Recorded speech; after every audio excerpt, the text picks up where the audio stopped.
మిత్రులు ఆరోగ్యాభిలాషులందరికీ నమస్కారం.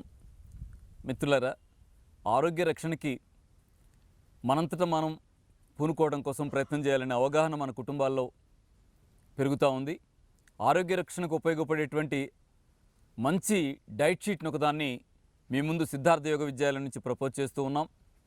దీన్ని ఆచరించడం ద్వారా అనారోగ్య సమస్యల నుంచి బయటపడటానికి ఎవరికి వాళ్ళు ఇల్లు హాస్పిటల్గా, వంటగది మందుల షాపుగా కృషి చేయాలని, ఆహారాన్ని ఔషధంగా మార్చుకోవాలని కోరుతున్నాం.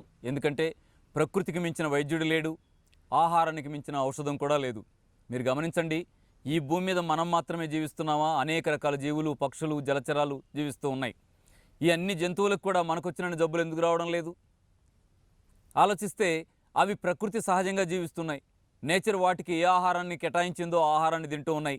ఎంత శ్రమ చేస్తే ఆహారం దొరకాలో అంత శ్రమని అవి పాటిస్తూ ఉన్నాయి, అంత విశ్రాంతిని అవి తీసుకుంటూ ఉన్నాయి. కానీ మనమేముంటున్నాం? నీళ్ళ ధర్మంలో, విశ్రాంతి ధర్మంలో, ఆహారాన్ని తీసుకునేటువంటి ధర్మంలో ఈ టెన్షన్స్ గురి కాకుండా జాగ్రత్తగా ఉండేటువంటి వ్యవహారాల్లో, మానసిక వ్యవహారాల్లో ఎక్కడ కూడా బ్యాలెన్స్గా వ్యవహరించడంలో ఎక్కడో పొరపాటు చేస్తున్నాం. వాటిని సరి చేసుకోవడానికి వీలుగా మనం ప్రయత్నించాలి. దానిలో ఒక విషయంగా ఆహార ధర్మంలో మీరు అనుసరించాల్సిన పద్ధతిని మేము ప్రపోజ్ చేస్తూ ఉన్నాం. దీన్ని పాటించడం ద్వారా మీకు షుగర్ ఉండని, బీపీ ఉండని, థైరాయిడ్ ఉండని, హార్ట్ డిసీజెస్ ఉండని, మోకాళ్ళ నొప్పి ఉండని, నడువు నొప్పి ఉండని, ఏ రకమైనటువంటి జబ్బులున్నా కూడా అందరికీ కూడా పనికొచ్చే విధంగా ఈ 15 రోజుల డైట్ ప్లాన్ని మలచడం జరిగింది. ఆరోగ్యాన్ని కాపాడుకుని అనారోగ్య సమస్యలను దూరం చేసుకోవాలంటే కనీసం దీర్ఘకాలిక సమస్యలు తగ్గడానికి 3 నుంచి 4 నెలల కాలం పడుతూ ఉంది. కొన్ని సమస్యల్లో 5-6 నెలలు కష్టపడితే కూడా తగ్గని మొండి జబ్బులు కూడా ఉంటూ ఉన్నాయి.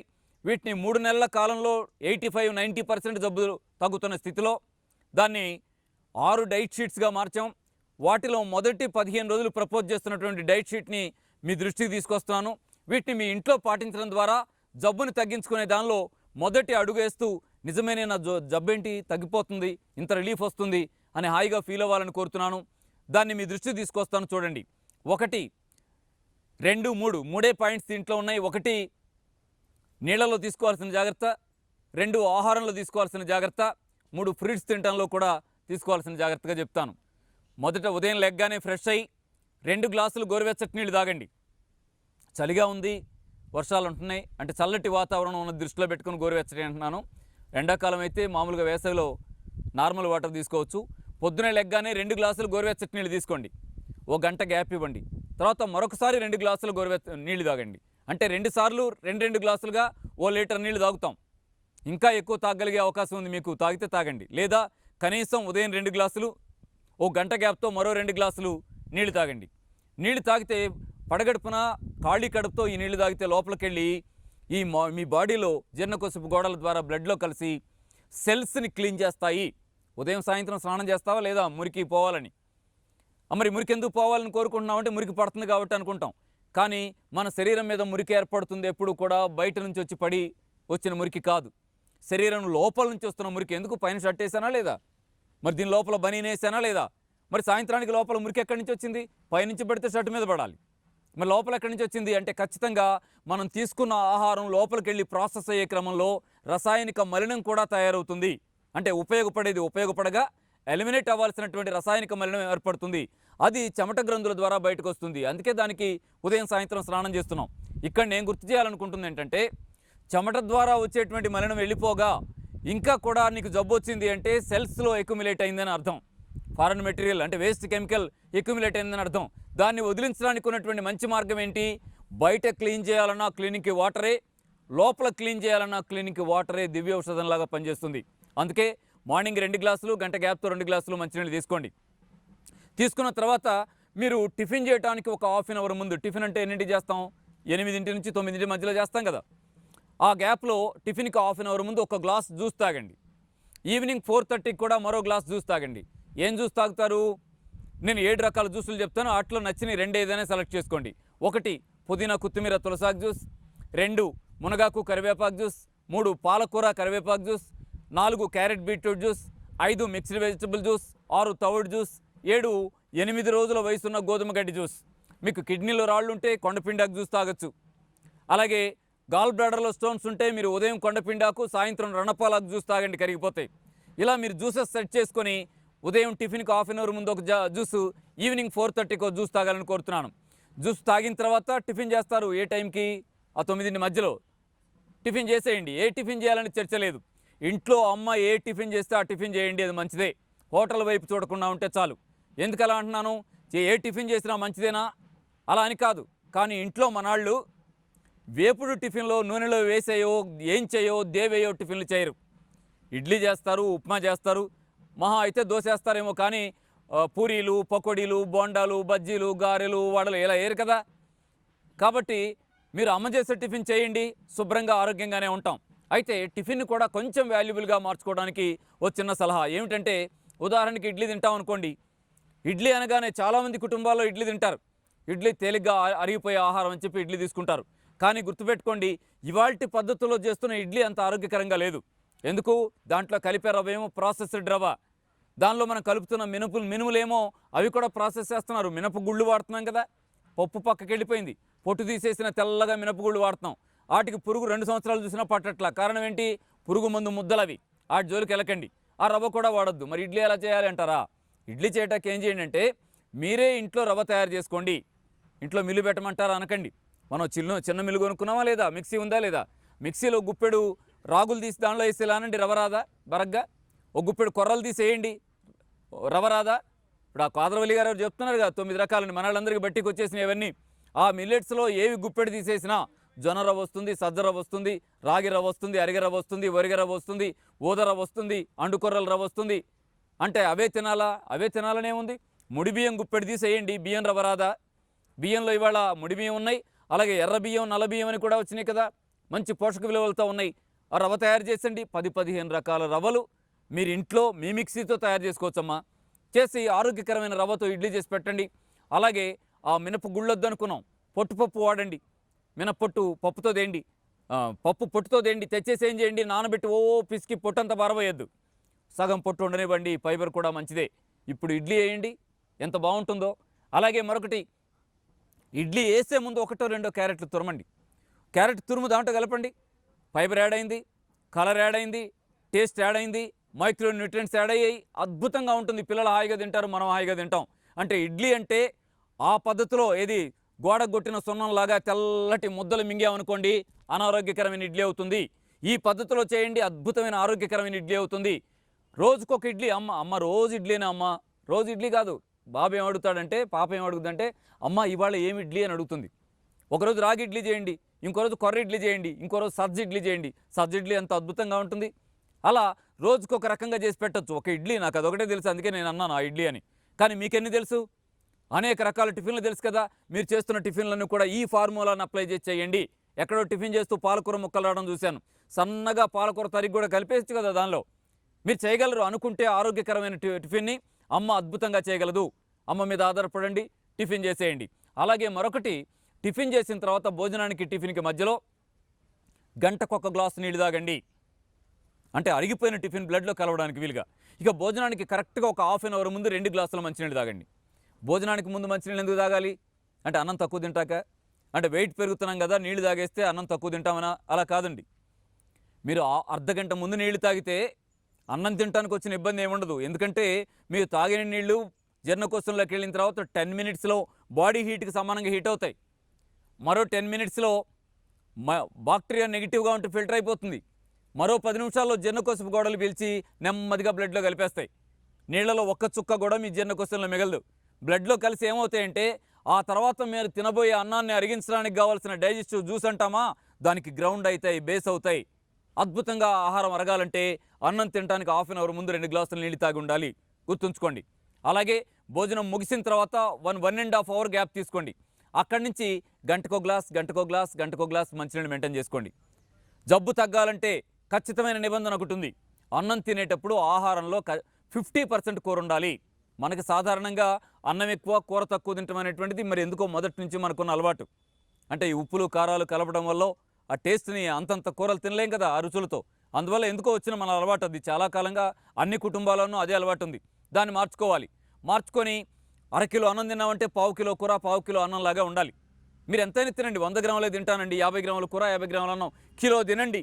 అరకిలో కూర అరకిలో అన్నంలాగా తినండి. అయితే ఇప్పుడు వండినట్టుగా మీరు కూరలు వండితే అంతంత కూర తినటం వల్ల మనళ్ళకి అనారోగ్యకర సమస్యలు వస్తాయి తప్ప ఆరోగ్యం బాగోదు. ఇప్పుడు టేస్ట్ మార్చేయండి, నేచురల్ టేస్టులు తెచ్చుకోండి. ఏం చేయాలి? ఉప్పు, కారం, నూనె 50% ఎబో తగ్గించేసేయండి. అప్పుడు మరి హాయిగా తినగలుగుతాం. ఆ నష్టాలు ఏవి ఉండవు కాబట్టి శుభ్రంగా తినగలుగుతాం. ఇక్కడో సమస్య వస్తుంది. ఉప్పు లేకుండా, నూనె లేకుండా, కారం లేకుండా, నీళ్ళలో ఉడకబెట్టినట్టుగా చప్పగా ఉంటే అదెలా తింటామండి అనే ప్రశ్న వస్తుంది. నిజమే, ఒట్టి చప్పగా చేసుకొని కూడా తినలేం. మనం ఎందుకు పుట్టామనంటే చాలా సూటిగా, హాయిగా, మానసికంగా ఆనందంగా ఉండటానికి, మానవ సంబంధాలు మెయింటైన్ చేయడానికి పుట్టాం. అలాగే టేస్ట్గా తినటానికి కూడా పుట్టాం. ఆ తింటాకు పుట్టామా అనకండి. ఓ రోజంతా అన్నం పెట్టకపోతే తినటం ఏంటో తెలుస్తుంది. అన్నం పరబ్రహ్మ స్వరూపం అంటారా లేదా? ఖచ్చితంగా రుచిగా తినటానికే పుట్టాం. ఆ రుచిగా తినాలంటే మసాలాలు వేయటమో, కారాలు వేయటమో, ఉప్పులు వేయటమో, నూనెలు పోయటమో కారణం కాదు. అది పరిష్కారము కాదు, ఈ టేస్ట్ కాదు. టేస్ట్ కావాలంటే నేచర్ ఇచ్చిన టేస్ట్లు ఏమున్నా ఎతకండి. అద్భుతమైన టేస్టులు దొరుకుతాయి. వాటిని యాడ్ చేయండి కూరల్లో. ఎంత భలే తినొచ్చో. ఆహారం ఔషధం అవుతుంది. ఎలా? ఉదాహరణకి మీరు నువ్వులు ఉన్నాయి, దోరగా వేయించేయండి. నల్ల నువ్వులా, తెల్ల నువ్వులా అని అడగండి. ఎందుకు? ఏ నువ్వుల్లోనైనా కాల్షియం ఉంది, టేస్ట్ ఉంది, ఆయిల్ కాంటెంట్ ఉంది. హాయిగా వాడేసేయండి. ఎందుకు? నువ్వులు పట్టుకెళ్ళడం శివుడికని పెట్టేయడం, తెల్ల నువ్వులు పట్టుకెళ్ళడం విష్ణుమూర్తికి పెట్టేయడం. అంటే అవి నేచర్లో వచ్చింది మనం తినటానికే కానీ మనం చేసి ఏదైనా దేవుడికని దేవుడికి పెట్టాను కదా, ఆయన తినడు కదా. ఇప్పుడు ఒకవేళ దేవుడే ఉంటే, దేవుడికి ప్రాణమే ఉంటే ఆయన ఏమంటాడంటే, ఇదేంటి వీళ్ళ కోసం నేను సృష్టిస్తే వీళ్ళు నాకు తెచ్చి పెడుతున్నారు ఏంట్రా బాబు అని. ఎందుకంటే నువ్వులు మనం ఎప్పుడు తిన్నాం? ఆయన కోసమే, పూజ కోసమే దాచాం కాదు. ఆయనే సృష్టిస్తే మన కోసం సృష్టించాడు. ప్లీజ్ ఆ నువ్వులు దోరగా వేయించండి, పౌడర్ చేయండి. కూర వండేటప్పుడు 3 స్పూన్లో 2 స్పూన్లో పౌడర్ వేసేయండి. నూనె తగ్గించిన టేస్ట్ కవర్ అవుతుంది. పుష్కలంగా కాల్షియం ఉండే వాటిలో నువ్వులు అద్భుతం కదా. కాల్షియం అందుతుంది, టేస్ట్ దొరుకుతుంది, భలే బాగుంటుంది. అలాగే రెండవది మినప్పప్పు. పప్పు దోరగా వేయించి పౌడర్ చేయండి, 2-3 స్పూన్లు వేయండి. అలాగే వేరుశెనగ గుళ్ళు, పల్లీలు అంటాం కదా, ఆ వేరుశెనగ గుళ్ళు వేయించేసి పౌడర్ చేయండి, ఓ స్పూను కూరలో వేసేయండి. అలాగే మంచి శనగపప్పు అంటాంగా, దాన్ని కూడా వేయించి పౌడర్ చేయండి. ఉప్పు డబ్బా, కారం డబ్బా, నూనె డబ్బా కాదు, వేరుశెనగ గింజల పొడి డబ్బా, నువ్వుల పొడి డబ్బా, మంచి శనగపప్పు పొడి డబ్బా, మినపప్పు పొడి డబ్బా, ఇలా వచ్చేయాలి. కొబ్బరి పొడి డబ్బా, ఇలా వచ్చేయాలి. ఎంత టేస్టో, ఎంత వాల్యూస్తో, మైక్రోన్యూట్రియంట్స్ ఉండేటువంటి కూరగా మీరు మార్చి పాపకి బాబుకి పెడతారు, మనం తింటాం. చాలా మంచి జరుగుతుంది. అలాగే ఇంకో పని కూడా చేయండి. కూర దింపేటప్పుడు ఇంకాసేపట్లో దింపుతామనగా కొబ్బరి తురిమి ఆ తురుము కూరలో కలిపేయండి. భలే టేస్ట్ వస్తుంది. మరి ఇంక ఉప్పు వేయలేదు, కారం వేయలేదు, నూనె వేయలేదని ఎవరు గుర్తుపట్టాలి? ఇంత రుచికరమైన ఆహారాన్ని తయారు చేసుకుని తినేటప్పుడు ఇల్లు హాస్పిటల్ అవుద్ది, వంటగది మందుల షాప్ అయింది, అది వండిన అమ్మే డాక్టర్ అవుతుంది, మన జబ్బులు తగ్గిపోతాయి. మిత్రులారా గుర్తుపెట్టుకోండి. అయినా సరే మన వాళ్ళకి అలవాటు లేని రుచి కాబట్టి త్వరగా ఇష్టపడరేమో అని మీకు అనిపిస్తే ఇంకో చిన్న టెక్నిక్ కూడా పాటించండి. ఏంటది? నిమ్మకాయ ముక్కలు, ఉల్లిపాయ ముక్కలు కట్ చేసి అక్కడ పెట్టండి. అదేంటి అనకండి, ఈ హోటల్లో కదా ఉండేది అనకండి. ఏం హోటల్లో పెడితే మనం తినకూడదా? హోటల్కి వెళ్తాం, హోటల్ టెక్నిక్ ఏంటి? వాళ్ళు అక్కడ టేస్ట్ ఎంజాయ్ చేయడానికి వీలుగా నిమ్మకాయ, ఉల్లిపాయ పెట్టారు. అదే ఇంట్లో పెట్టేయండి. రోజు ఇంట్లో పెట్టేస్తే నిమ్మకాయ అన్నం కలుపుకునేటప్పుడు నిమ్మరసం పిండామంటే ఆ నిమ్మరసం టేస్ట్ బడ్స్కి తగలగానే మిగతా టేస్ట్లను సరిగా గ్రహించదు. ఆ పులుపులో హాయిగా తినేస్తాం. అలాగే మీరు ఉల్లిపాయ ఇచ్చారంటే, ఆ ఘాటు కొరికాడంటే ఇక్కడ టేస్ట్లను సరిగా గ్రహించడు. అలా రుచికి రుచి వస్తుంది. నిమ్మరసంలో సి విటమిన్ ఉంది కదా. అంటే వాల్యూస్, టేస్ట్, ఎంజాయ్మెంట్ అన్నీ ఉండేటువంటి పద్ధతిలో కూరను తయారు చేయండి. 50% కూర తినండి. జబ్బు ఎందుకు తగ్గదో చూద్దాం. అలాగే మిత్రులారా, అన్నం తిన్న తర్వాత మీరు ఈవినింగ్ 4:30కి ఒక గ్లాస్ జ్యూస్ తాగమని చెప్పాను. జ్యూస్ తాగిన తర్వాత కరెక్ట్గా 1 అవర్కి 2 గ్లాసుల మంచినీళ్ళు తాగండి. అంటే 5:30 అవుతుంది అప్పటికి. నీళ్ళు తాగిన తర్వాత మీరు త్వరగా కాస్త పెందలాడంటే సుమారు 7-7:30 లోపే అన్నం ఏం తింటారో అది నైట్ తినేసేయండి. ఏం తింటారో అనే దగ్గర సాధారణమైన మనుషులైతే లైట్ ఫుడ్ తినండి అనేది నా సలహా. అలా కాదు, జబ్బుతో ఉన్నారు, జబ్బు తగ్గాలంటే రాత్రి భోజనం అంటే ఓన్లీ ఫ్రూట్స్ అంతే. ఏ జబ్బు అయినా ఫ్రూట్సే. అంటే ఏ జబ్బు అయినా ఫ్రూట్సే ఏంటి? ఉదాహరణకి షుగర్ ఉందనుకోండి, ఫ్రూట్స్ తింటే పెరగదా? ఇలా డౌట్స్ వస్తాయి. కాదు మిత్రులారా, మీరు షుగర్ ఉండని, బీపీ ఉండని, థైరాయిడ్ ఉండని, హార్ట్ ప్రాబ్లం ఉండని, మీకు ఏ ప్రాబ్లం అన్నా ఉండని, ఆ నడువు నొప్పి ఉండని, మోకాళ్ళు నొప్పి ఉండని, హాయిగా రాత్రి భోజనం అంటే ఫ్రూట్స్ అని పెట్టుకోండి. ఈ రకమైనటువంటి పద్ధతుల్లో జబ్బు తగ్గిపోతూ ఉంటే మీరు ఎంత సంతోషపడతారో. అదేంటి మరి షుగర్ పెరుగుద్దని చెప్తారు కదా, ఎవరు చెప్పింది? ఎక్కడో విన్నాం మనం. మనం ఏం చేసాము? నమ్మేసి ఏంటి, ఫ్రూట్స్ తినకుండా ఉన్నాం. మొన్న ఒక ఆయన వచ్చి అంటాడు, 16 ఏళ్ళు సార్ షుగర్ వచ్చి, ఎంత క్రమశిక్షణగా ఉంటానంటే ఇంతవరకు ఒక పండు ముట్టలేదు సార్ అని. పండు ముట్టలా? మరి ఏం చేస్తాడు? బఠానీలు కొనుక్కున్నట్టు వాళ్ళు మనం మెడికల్ షాప్కి వెళ్ళి కొనుక్కొచ్చి పొద్దున ఒకటి, మధ్యాహ్నం ఒకటి, సాయంత్రం ఒకటి మింగుతున్నాడు. ఎప్పటిదాకా? జీవితాంతం మింగాల్సిందే. కాదు, ఫ్రూట్స్ తినండి. 3 నెలల్లో మీ షుగర్ అడ్రస్ లేకుండా పోతే అడగండి. షుగర్ తగ్గాలంటే మార్గం కూడా రాత్రిపూట అన్నం బదులు పళ్ళు తినడమే. అయితే ఇక్కడ జాగ్రత్త తీసుకోండి. షుగర్ వాళ్ళు పళ్ళు తింటూ ఉంటే షుగర్ డౌన్ అవుతూ ఉంటుంది, తగ్గుతూ ఉంటుంది. తగ్గే సందర్భంలో మీరు ఇప్పుడు ఇన్సులిన్ వేస్తున్నారనుకోండి, తగ్గించాల్సి వస్తుంది. ఎంత తగ్గించాలి చూసుకొని చెక్ చేసుకొని తగ్గించుకోండి. అలాగే టాబ్లెట్ వేస్తూ ఉంటే దాని డోస్ తగ్గించాల్సి వస్తుంది. ఎంత తగ్గించాలి చెక్ చేసుకొని తగ్గించండి. మీకు అర్థం కాకపోతే దగ్గరలో ఉండే డాక్టర్ గారిని కలవండి. ఆయన చెక్ చేసి ఏం చెప్తారంటే లో డోస్ టాబ్లెట్ అన్న ఇస్తారు, మీకు ఇంకా గైడ్ చేస్తారు, ఎలా చేసుకోవాలి ఏం చేసుకోవాలో గైడ్ చేస్తారు. అలా జాగ్రత్తలు తీసుకుంటూ జబ్బుల నుంచి బయటపడాలని కోరుతున్నాను. మిత్రులారా, పాజిటివ్గా ఉన్న విషయాల్ని, జాగ్రత్తగా చేసుకోవాల్సిన విషయాల్ని ఈ 15 రోజుల డైట్ ప్లాన్లో చెప్పాను. ఒక 2 పాయింట్స్ ఉన్నాయి కాస్త ఇబ్బందికరంగా అనిపించే వాటిని, ఆ రెండింటిని కూడా చెప్తాను వినండి. ఒకటి, జబ్బు తగ్గాలంటే తినాల్సినవే కాదు తినకూడని పదార్థాలు కూడా ఉన్నాయి. వాటిలో ముఖ్యమైనవి ఒక 5. ఎన్ని రోజులు తినద్దు? 3 నెలల పాటు వాటిని ముట్టుకోవద్దు. 3 నెలల తర్వాత మీ ఇష్టం. 3 నెలలు గట్టి ఏంటంటారా? జబ్బు తగ్గాలంటే కనీసం 3 నెలలు జాగ్రత్తలు తీసుకోకుండా ఏమి తగ్గడంలా. డైట్ షీట్కి ఏమో 15 రోజుల డైట్ ప్లాన్ అని పేరు పెట్టాం, కానీ 15 రోజులు తగ్గుతున్న జబ్బు ఏది కనపట్టాలి అక్కడ. దీర్ఘకాలిక జబ్బులన్నీ 3 నెలల్లో 4 నెలల్లో కష్టపడిపోతే వదిలిపోవడంలా. అందుకే 3 నెలల పాటు ఈ 5 ఆహార పదార్థాలను తినకండి ప్లీజ్. ఏమేంటవి? 1, మాంసం. ఏ మాంసం అనకండి, ఏ మాంసం అయినా మాంసం తినకండి. మాంసం మంచిదే కావచ్చు, జబ్బులు తగ్గించే లక్షణం దానిలో లేదు. 2, కోడిగుడ్లు. 3, చేపలు. 4, చింతపండు. 5, పాలు. ఈ 5 కూడా ఆహారాల్లో ఉండేటువంటి వాల్యూస్ ఉన్నాయి, కానీ జబ్బు తగ్గించడానికి పనికొచ్చే లక్షణాలు వాటిలో లేవు. అందుకే ఈ 3-4 నెలల పాటు ఆ 5టిని కాస్త పక్కకు పెట్టేయండి. ఆ తర్వాత మీ ఇష్టం. ఆ తర్వాత ఇంత వదిలేసిన తర్వాత మళ్ళీ తింటామో లేదు అంటే తింటే తింటారో లేకపోతే లేదు, చర్చ కాదు. జబ్బు తగ్గడం కదా ఇవాళ ముఖ్యం. జబ్బు తగ్గడం కోసం తాత్కాలికంగా వాటిని పక్కన పెట్టండి. తర్వాత మీ సాంప్రదాయాలకు అనుగుణంగా, మీ అలవాట్లకు అనుగుణంగా, మీ టేస్ట్కి అనుగుణంగా ఏం తింటారనేది మీరు ఆలోచించుకోండి. ముందు జబ్బు తగ్గిపోతుంది. మిత్రులారా, వీటితో పాటు మరొక 5 ఉన్నాయి. ఆ ఇంటి గుమ్మం కూడా తొక్కకూడని ఆహారాలు. వాటిని ఎట్టి పరిస్థితుల్లో తినొద్దంటంలా. ఇంటి గుమ్మం మొత్త తొక్కొద్దంటామా? కోపం వచ్చిన వాళ్ళని మా ఇంటికి రావద్దయ్యా అంటామా? అంత ఖచ్చితంగా కసిగా తేల్చుకోవాల్సిన విషయాలు ఏంటంటే ఈ 5టిని ఇంట్లోకి రానియద్దు. అవి ప్రమాదకరమైనవి. ఎవరిని కూడా ఇది తిను, ఇది తినమాకని డిక్టేట్ చేసే రైట్ ఎవరికి లేదు, అది నాకు తెలుసు. కానీ ఇలా చెప్పాల్సి వస్తున్నందుకు అరే ఆ గట్టి దాటుతున్నానేమో అనిపిస్తుంది, కానీ చెప్పి తీరాల్సిందే. ఎవరి ఆహార పద్ధతులు వాళ్ళే.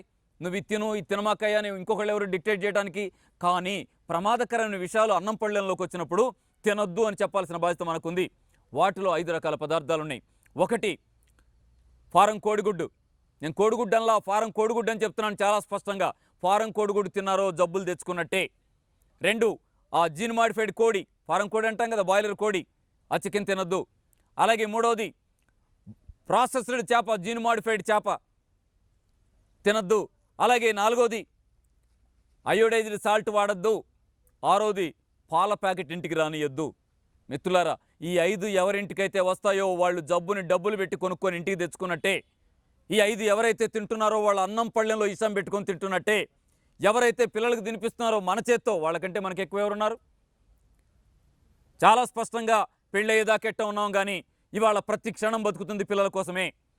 వాళ్ళకి మన చేత్తో మన వాళ్ళు చెప్తారు రోజు గుడ్డు పెట్టేయండి అని మనం పెట్టేస్తాం, కానీ అది జిన్ మాడిఫైడ్ కోడిగుడ్డు. పిల్లలకి ఇబ్బంది అవ్వడంలా? అరే 7వ తరగతి చదువుతుంది, మెన్సెస్ వచ్చినాయండి, అరే ఏంటి సలహాను వస్తున్నారా లేదా? ఇంబ్యాలెన్స్ అవుతున్నాయి అంటున్నారు, హార్మోన్స్ ఇంబ్యాలెన్స్. కారణం ఏంటి? కోడికి హార్మోన్స్ ఇంబ్యాలెన్స్ చేస్తే అది పెట్టడం మొదలు పెడితే చచ్చిందా గుడ్లు పెడుతుంది వాళ్ళ కోడి. అదే ఆ పద్ధతి 10 రోజులు గుడ్లు పెట్టి పదగాలి కదా కోడి. ఏం చేశారు వీళ్ళు? ల్యాబొరేటరీలో ఏదో చేశారు. మనకు తెలియపోవచ్చు, ప్రాక్టికల్గా కనపడతా ఉందిగా. ప్లీజ్ ఆ గుడ్ల జోలికి వెళ్ళొద్దు. అలాగే కోడి అంటాం, అది కోడా? అదేం కోడండి? నెల రోజుల్లో 3 కేజీలు అవుతుంటే అది కోడా కాదు, ఒట్టి మందుల ముద్ద.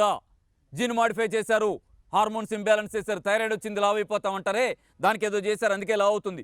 ఏం చేశారంటే తెలియాల్సిన అవసరంలా, కళ్ళకు కనబడుతుంది కదా, దాని జోలికి వెళ్ళకండి ప్లీజ్. మాంసం తినొద్దంటాడా అనకండి. తరతరాలుగా మాంసం తినే అలవాటు ఉంటే, ఏది ఆ మధ్య రివ్యూలో వచ్చింది కదా, భారతదేశం మొత్తం సర్వే చేస్తే ఆంధ్రప్రదేశ్, తెలంగాణ దేశంలోనే నెంబర్ 1 స్టేట్గా వచ్చినాయి మాంసం తినటంలో. మరి తినొద్దంటావా అనకండి. మాంసం తినే అలవాటు ఉంటే తినండి, కానీ మన తాతయ్య తిన్న మాంసం ఇది కాదు, మన నాన్న తిన్న మాంసం ఇది కాదు, చిన్నప్పుడు అమ్మ మనకు వండి పెట్టిన మాంసం ఇది కాదు. ఇదంతా కూడా బిజినెస్ క్రమంలో వచ్చినటువంటి డెవలప్మెంట్. సైన్స్ని నేచురల్ సైన్స్గా కాకుండా బిజినెస్ సైన్స్గా, టెక్నికల్గా వాడితే వచ్చినటువంటి ఆ నెగిటివ్ రిజల్ట్సే తప్ప అది పాజిటివ్ మాంసం కాదు. దానికి దూరంగా ఉండండి ప్లీజ్. మీరు చేపను గమనించండి, 6 నెలల్లో, అదే సంవత్సరం ఎదురు చూస్తే 1/2 కిలో కావాల్సిన చేప 6 నెలల్లో 3 కేజీలు ఎట్టా అయింది? జీనుమాడిపోయాడు చేప, దాని పొట్ట నిండా గుడ్లు ఉంటాయి, ఒక్క గుడ్డు పిల్ల అవుద్దా? మళ్ళీ పట్టేసిన తర్వాత మళ్ళీ వాళ్ళ దగ్గర పిల్లలు కొనుక్కొచ్చి దాంట్లో పోయిద్దా? పిల్లలు పెట్టలేని చేపలు, పిల్లగాని గుడ్లు, ఎప్పటికీ పిల్ల పెట్టలేని కోళ్ళు ఈ తింటే హార్మోన్స్ అమ్మకి ఇంబ్యాలెన్స్ అవ్వా, పాపకి ఇంబ్యాలెన్స్ అవ్వా, మన ఇంట్లో ఇబ్బందులు పడమా? ఎన్ని ఇబ్బందులండి! మెన్సెస్ డిజార్డర్స్ నుంచి, పీసీఓడి ప్రాబ్లమ్స్ నుంచి, పెద్దవాళ్ళు ఒకసారి మెన్సెస్ అయితే 10 రోజులు 15 రోజులు బ్లీడింగ్ అవుతున్న సమస్యల నుంచి, ఫైబ్రాయిడ్స్ ఫామ్ అవుతున్న దగ్గర నుంచి, పిల్లలు ఎంత అద్భుతమైన పిల్లలు, వాళ్ళు చూస్తే ఎంత హాయిగా అనిపిస్తుందో. లోపలికి వచ్చి ఏమడుగుతున్నారు? పిల్లలు లేరండి అంటున్నారా లేదా? హార్మోన్స్ ఇంబ్యాలెన్స్ అంటున్నారా లేదా? స్పెర్మ్ కౌంట్ 0 అండి అంటున్నారా లేదా? మన పిల్లలకి ఇంత కష్టం రావాల్సిన అవసరం మనకుందా? దీని విషయంలో మనమే బాధ్యత తీసుకోవాలి. ఎవరన్నా అనొద్దు. ఎవరన్నా ఉంటారు, వాళ్ళు సపోర్ట్ చేస్తారు, వాళ్ళకి చేతనైన సహాయం వాళ్ళు చేస్తూనే ఉన్నారుగా. ఆర్ఎంపీఏ ఉన్నాడేంటి మనకి, కార్పొరేట్ హాస్పిటల్ దాకా ఉన్నారు, అందరూ వాళ్ళు చేయగలిగినంత సాయం చేస్తూనే ఉన్నారుగా. వాళ్ళ మీద ఆధారపడి ఆరోగ్యం బాగు చేసుకోవాలనుకోవటం అనేది ఒక యాంగిలే తప్ప అదే మొత్తం కాదు, సర్వం అదే కాదు, పాక్షికం మాత్రమే. సగం వాళ్ళ మీద ఆధారపడతారా, పడండి, మిగతా సగం మన బాధ్యతను గుర్తుపెట్టుకోండి. దానికి ఏం చేయాలి? ఈ 5 విషయాలని ఇంటికి రానికండి. అంటే అది గవర్నమెంట్ నిషేధిస్తే పోదుగా. చాలామంది వీడియోలో కామెంట్ పెడుతున్నారు, మీరు ఇది గవర్నమెంట్కి చెప్పండి అని. ఎవరికి చెప్పమంటారు? ఎవరికండి చెప్పాలి? మన ఇంట్లో మనం చెప్పుకుందాం పట్టండి. మన ముఖ్యమంత్రి ఇంటికి, మనం ప్రధానమంత్రి ఇంటికి, మనం రాష్ట్రపతి ఇంటికి, ఎక్కడ ఎవరేం చేస్తారో అదంతా పెద్ద ప్రాసెస్ కదా. ఇంట్లో వెంటనే చేయొచ్చుగా. మన ఇంట్లోకి ఆ కోడిగుడ్డు వద్దనుకుందాం, మన పిల్లలకి ఆదివారం పట్టుకెళ్ళి ఏంటవి చికెన్ డ్రమ్సా? ఎందుకంటే అవన్నీ మన పిల్లలకి మనం నేర్పుతున్నాం. పైగా అంటారు, మా పిల్లాడు ఊరుకోడండి, మా పాప ఊరుకోదండి, అయ్యే కావాలని. వాళ్ళకేం తెలుసండి? పుట్టి పెరిగిన దగ్గర నుంచి ఏం పెడితే అది తిన్నారు వాళ్ళు. పిల్లల తప్పు లేదు, మనమే రివ్యూ చేసుకోవాలి. ఎవరినో అందామని చూడకండి. 4 ఏళ్ళు మనకెళ్ళే ఉన్నాయి, మనమే ఆలోచించుకోవాలి. ఆహార వ్యవహారాలు జాగ్రత్తలు తీసుకోవాలి. ఆరోగ్యాన్ని కాపాడుకునే బాధ్యత మన మీదే ఉంది అనుకోవాలి. వాళ్ళ చేతిలో పెడితే వెంట్రుక నుంచి గోరు దాకా బిజినెస్ చేయగలిగే సొసైటీలో మనం బ్రతుకుతున్నాం అనేది మనం మర్చిపోయినట్టే. లాభం కోసం నడిచేటువంటి సొసైటీలో బుట్టి ఆరోగ్యాన్ని ఎవరి చేతిలో పెడతానంటారేంటి? మన చేతుల్లోకి మీరు తీసుకోవాలని, ఆరోగ్యంగా ఉండటానికి మనకి చేతనైన పని మనం చేసుకుందామని ఆలోచించాలని మనస్ఫూర్తిగా మిమ్మల్ని కోరుకుంటూ ఉన్నాం.